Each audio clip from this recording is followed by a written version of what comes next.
Hello, my friends. I'm Mrs. Lambert, and I have a new card game for you today, perfect for some family math. With this card game, you're going to be working on adding and subtracting numbers, or a little bit more advanced way of thinking about it is working with positive and negative numbers.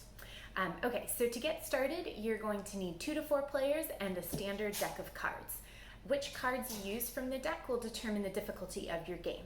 So kind of a standard version, you can just use the number cards, so aces through 10. For a little bit of a harder game, you can keep the face cards in your deck. So the jacks would count as 11, the queens would be 12, and the kings would be 13. So keep those in your deck if you want a harder game. If you want to make it a little bit easier on your child, maybe they're not yet fluent with adding and subtracting higher numbers, maybe just lower your deck to the numbers aces through 5. Up to you on what cards you put in your deck. Regardless of which version you play, take out the jokers. You're not going to need them.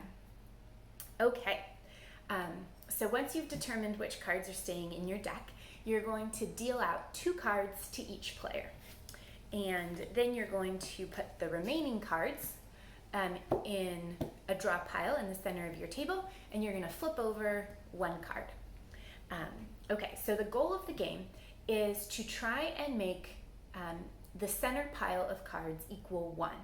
Whoever gets it to equal 1 gets to keep that stack of cards.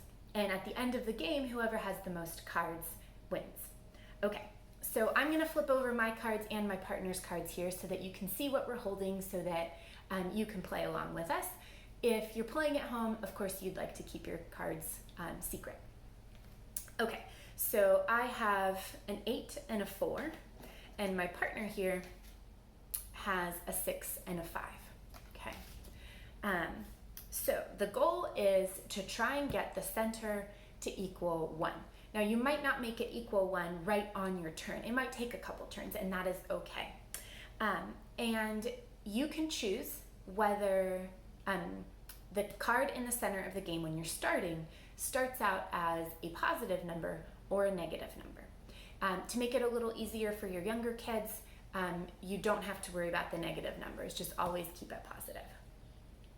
Okay, and then the numbers in your hands, you can choose to either add them or subtract them to or from the number in the center. So since I'm going to start the game, I'm going to keep the 8 in the center here positive, and I'm going to subtract my 8 from it. So I'll place it on top, and now our running total is 0, right? 8 minus 8 equals 0. As a challenge for your kids, you can have them keep a running total in their mind, practice some mental math. If that is too tricky, go ahead and grab some scratch paper in order to keep track of it. So that's what I'm going to do here. So we started out with a positive 8, and I subtracted 8 from it, so now our new total is 0. Okay, and now it would be, I draw a card to replenish my hand. I always want to have 2 cards in my hand, and now it would be my partner's turn. Okay, so now the center of the deck equals 0. So my partner wants to try and make it equal 1. So either they can add or subtract any of the cards in their hand. So I'm going to have my partner add 5 to the deck. So now 0 plus 5 equals 5. So I'm going to add that to my running total here. I'm adding 5, so my current running total is 5. Okay, my partner would replenish their hand, and now it'd be my turn. So our running total is 5. The 2 cards in my hand is I have a 2 and I have a 4. Remember, I'm trying to get it to equal 1. So 5 minus 4 equals 1, so I'm going to play that.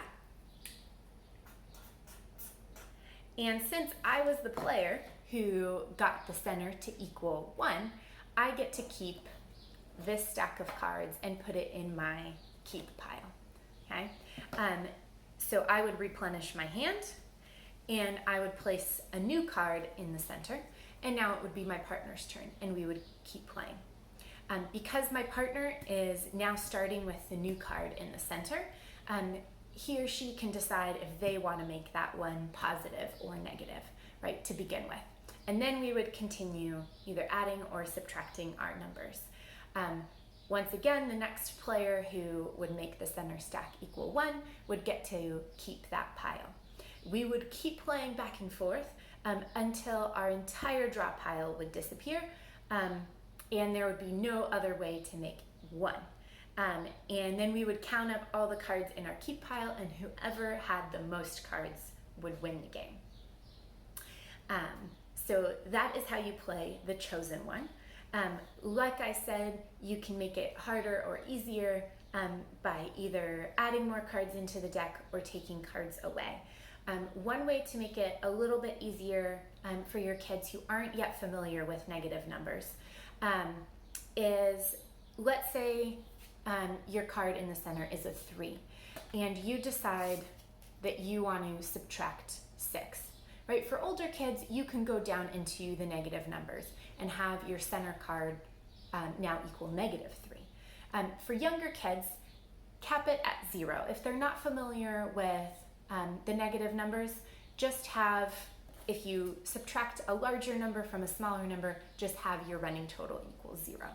That way they always stay kind of within the positive spectrum. Okay. I hope you liked this game. It's a good way to practice some basic addition and subtraction going both ways. Try it with the mental math. See how far you can get without losing your train. So try this one out. Let me know what you think. I'll see you next time.